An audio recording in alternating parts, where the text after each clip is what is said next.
Yang pertama, saya sebenarnya malu disebut kiai, Bu ya. Karena cuma dombleng. Kebetulan bapak saya disebut kiai, akhirnya saya walaupun begini disebut kiai. Tetapi ada beberapa hal yang ingin saya sampaikan kepada Bu ya, mungkin sebagai koreksi. Satu, kitab Ghiyasul Umam fil Tiyasiz Zulam bukan karangan Imam Al-Juwaini, tetapi karangan putranya Imamul Haramain. Dua, ada teks yang sangat saya hafal sekali. Faqad dzakara al-Imam Al-Hafidh Ibnu Asakir an Ibnil Munzir annahu qala la yashukku ahadun min ulama'ina anna Rasulullah sallallahu alaihi wasallam wulida fi amil fil wa bu'itha ala ra'sil arba'in. Imam Ibnu Asakir dari Al-Hafidh Imam Ibnul Munzir, beliau berkata, tidak ada satupun para ulama yang ragu-ragu bahwa baginda Rasul dilahirkan pada tahun gajah dan diutus sebagai nabi pada usia 40. Tetapi pada sore ini, mohon maaf, sepertinya ulama tidak ada yang ragu, tetapi Buya Ar-Razi Hasim agak ragu. Tetapi begini Buya, mohon maaf, saya hari ini hadir sebagai salah satu pengurus Aswaja NU Center. Kalau Buya tadi mengatakan ada hadis mata kunta nabiyan, kapan engkau ya Rasul dijadikan sebagai nabi oleh Allah Subhanahu wa taala? Beliau menjawab, kuntu nabiyan wa adam bainal ma'i wat turab. Kalau hadis itu yang dijadikan dasar bahwa baginda Rasul secara formal baru sudah menjadi Rasul sebelum dunia ini diciptakan, maka saya hari ini mau mengatakan bahwa saya sudah sejak dulu menjadi pengurus Aswaja NU Center sebelum dunia ini diciptakan.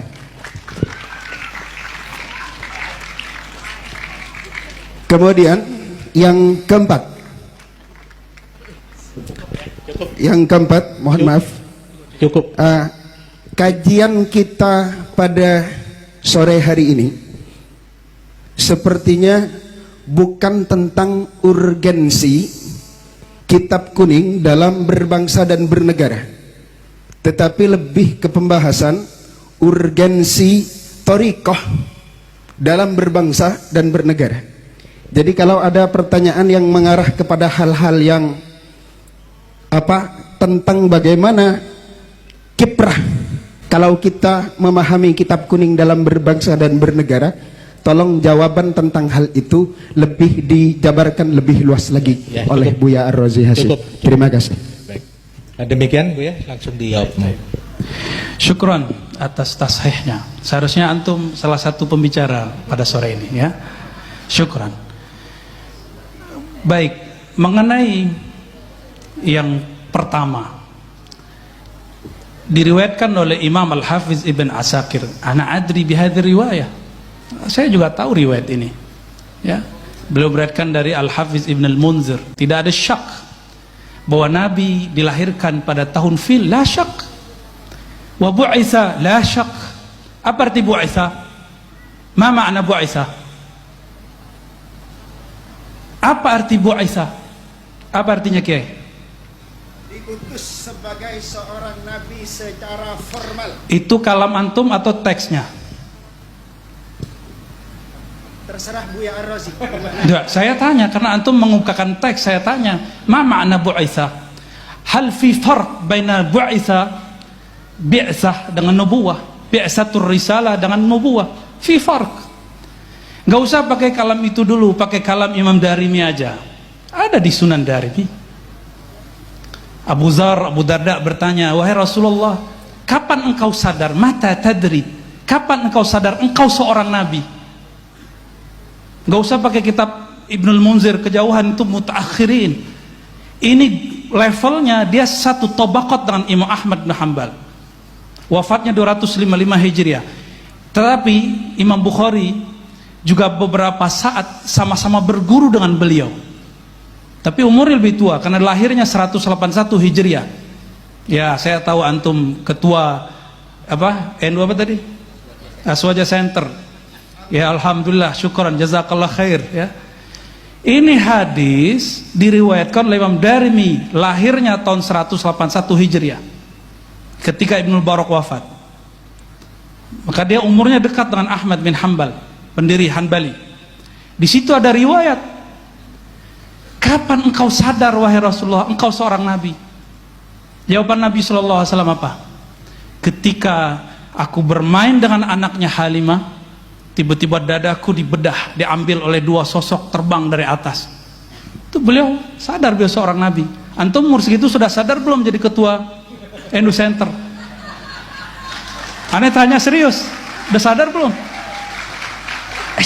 Syai'ani mukhtalifani, dua hal yang berbeda. Antum menyadari sebagai ketua NU Center beda dengan Nabi SAW. Dua hal yang berbeda.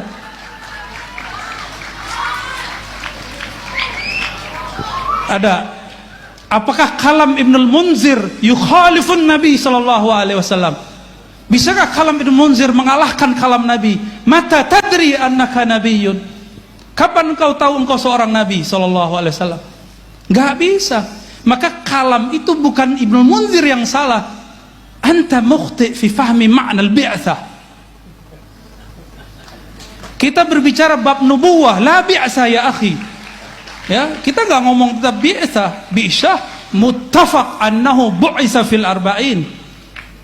Ini sengaja bil Arabian dijawab biar yang lain nggak paham juga yang lain. Ya, bainana mahabbah baini wa bainak. Baik. Khalas. Apa lagi?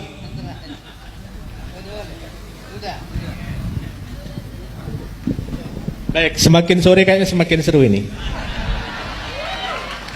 Apalagi nanti kalau Ibu Nyai sempat juga menyampaikan pemikiran-pemikirannya tentang tema kita pada sore hari ini. Oh, yang terakhir soal thariqah. Ya, khalas. Adakah thariqah tidak pakai kitab? Kalau ada bid'ah, dalalah.